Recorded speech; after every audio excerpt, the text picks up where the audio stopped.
Canada is absolutely furious, and they are also not hesitating to punch back at Donald Trump and his despicable regime. I caught up with former Canadian Member of Parliament Charlie Angus and was talking to him about Donald Trump's disastrous appearance at the G7. By the way, did you see Prime Minister Carney basically serving as the leader of the free world at the G7? Do you see how he had to approach a very addled and cognitively and physically deteriorating Donald Trump to say, Donald, what's the matter? You shouldn't be upset that we're now bringing in Chinese electric vehicles. We're doing with a cap, Donald, with a cap. You understand what I'm saying, Donald? Let me first show you what Prime Minister Carney had to say to Donald Trump, kind of speaking to Trump as though he was speaking to someone deteriorating in hospice care. And I'm not trying to make light of it. I mean, that's kind of what we're seeing. And then I want to bring in Charlie Angus, who leads Meidas Canada, because he had a profound observation that I want to talk to him about. Let me just remind you what Prime Minister Carney did to Donald Trump at the G7. Let's play it.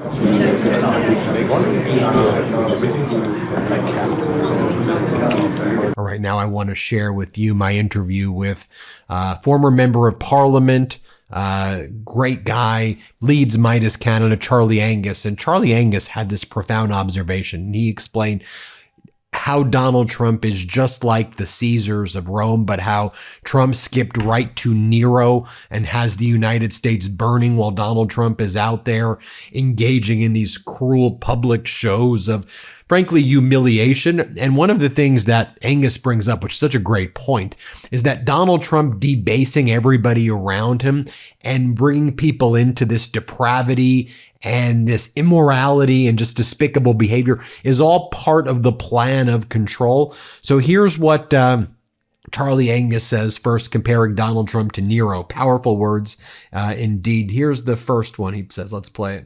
But there's something else that sets him apart from the modern spin dictators that we see.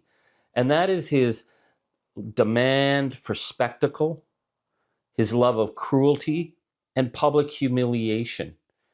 It puts him very much in the realm of the debased Caesars in the years when the Republic fell. So I wrote this article about him as the American Caesar, as American Nero, well over a year ago, but I'm, of course, not the first person to notice. Senator Claude Malheureux in March 2025 warned Europe that they could no longer trust the United States because of Trump as American Caesar. He wrote, Trump's message is that being his ally serves no purpose because he will not defend you. Washington has become Nero's court with an incendiary emperor, submissive courtiers, and a buffoon on ketamine, Elon Musk, in charge of purging the civil service. What I think is really interesting about Senator Malheureux's analysis is the message to the rest of the world is you can't trust them.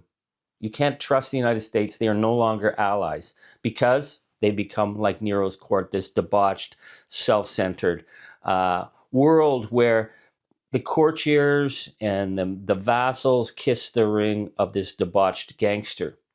And that's certainly what we're seeing. This is why Prime Minister Carney's speech in Dublin this past weekend, while Donald Trump was setting up the cage match, Prime Minister Carney talking about a new world vision that we really need to get together with the middle powers, the democratic powers, and that is Canadians. We have to start really getting serious about defending ourselves and creating our own sustainable democracy because we're watching the fall of the American empire, and it is happening in real time. Now, and then more how he describes Donald Trump like the Caesars and Nero. Let's play it. When I wrote about Trump as American Caesar well over a year ago, of course, there were no gladiator games yet. And I wasn't being prescient on this. You know, Hannah Arendt writes about the banality of evil, but I think one of the most obvious things about the banality of evil is how predictable it is. I mean, there's nothing imaginative in the gangsters, in the torturers, in the con men, in the narcissists who perpetuate this evil on the world. They follow the same patterns again and again and again because they are not men with vision. They're depraved. So Donald Trump falling to the idea of the all-powerful and then what? Leading to the gladiator games next? Of course. I mean, it is a predictable outcome, just like his deportation centers and concentration camps are a predictable outcome of the fascist playbook. You know, there is something inherent in the United States democratic system that leads us towards Caesars. I'm from the Westminster parliamentary system that comes out of the UK. The Canadian parliamentary system is very much similar, just like, you know, our similar systems in many of the Commonwealth countries around the world. The United States revolutionary founding fathers came together. They, of course, rejected the Westminster system, so they had to find another model. It's interesting, they didn't look to the Athenian democracy. They looked to the more brutal version of the Roman Republic. You can see the Roman symbolism everywhere in Washington with the kind of architecture that's there, the laurel wreaths that are on the speaker's rostrum, the eagle. It was the Roman eagle, and of course there's the American eagle. Cincinnati, of course, a city named after Cincinnatus, and Cincinnatus was a symbol of virtue in public life, how George Washington was the modern Cincinnatus, and then they talk about Cicero. But the fact is that as a republic, it wasn't very good at maintaining itself because it was overtaken by the Caesars. And we know that the American far right for a long time have been moving with this bogus notion that America isn't a democracy, it's a republic. What they wanted was a Republican strongman. This is why this American Supreme Court, with its Republican-appointed choices, have pulled away all the legal restraints on Donald Trump. It was to make the American Caesar, the American Republican powerhouse. Maybe they were thinking they were going to get Caesar Augustus or Tiberius, and they didn't think they were going to then get Nero and Caligula, because Donald Trump skipped the others and went straight to the darkness. Now, and right here, you have Charlie Angus from Midas Canada just brings it home. Let's play it. This is not simply about Trump being just a really dark, evil, corrupt narcissist. There's a method in his madness. It's about the politics of complicity.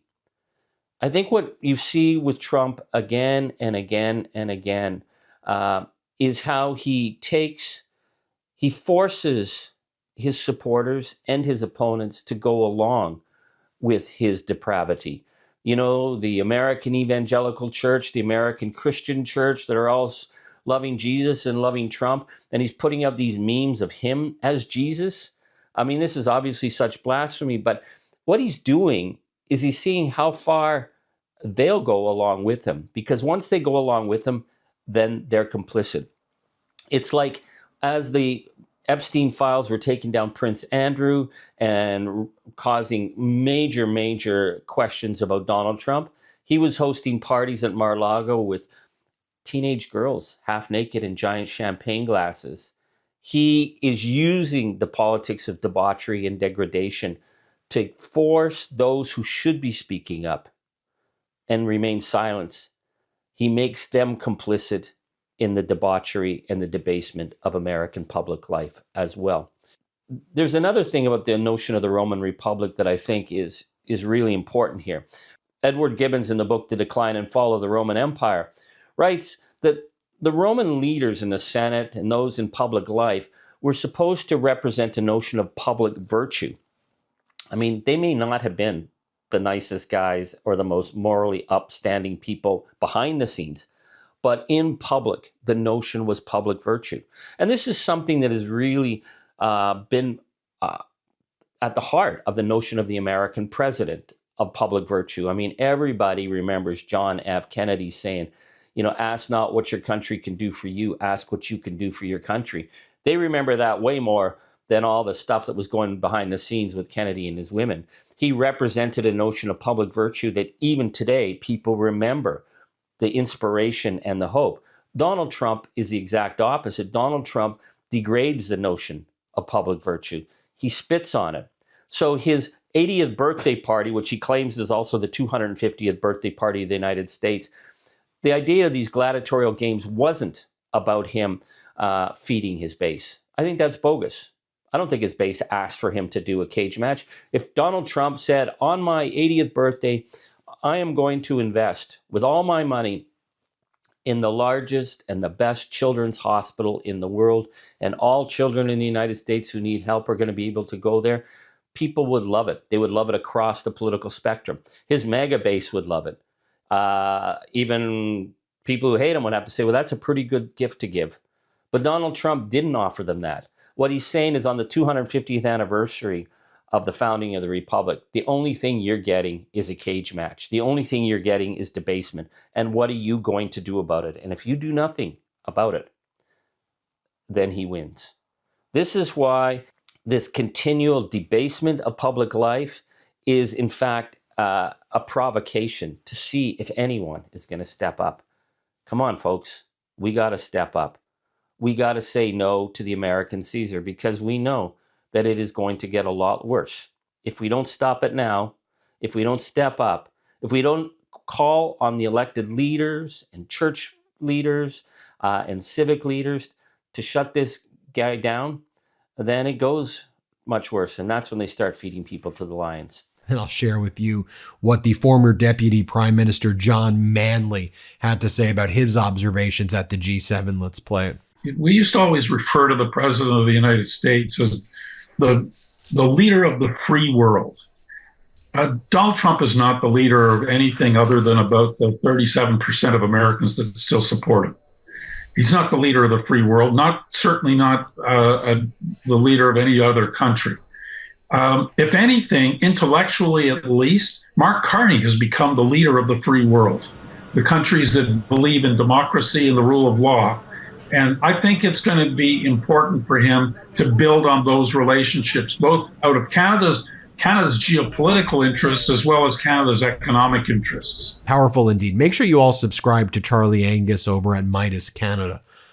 It's a great channel, Meidas Canada. It's on YouTube. Just search Meidas Canada. And then tell Charlie in the comments that Ben says hi. Thanks for watching. Hit subscribe here to our YouTube channel. Help us get to 7 million subscribers. Thanks for watching. Want to stay plugged in? Become a subscriber to our Substack at MeidasPlus.com. You'll get daily recaps from Ron Filipkowski, ad-free episodes of our podcast, and more exclusive content only available at MeidasPlus.com.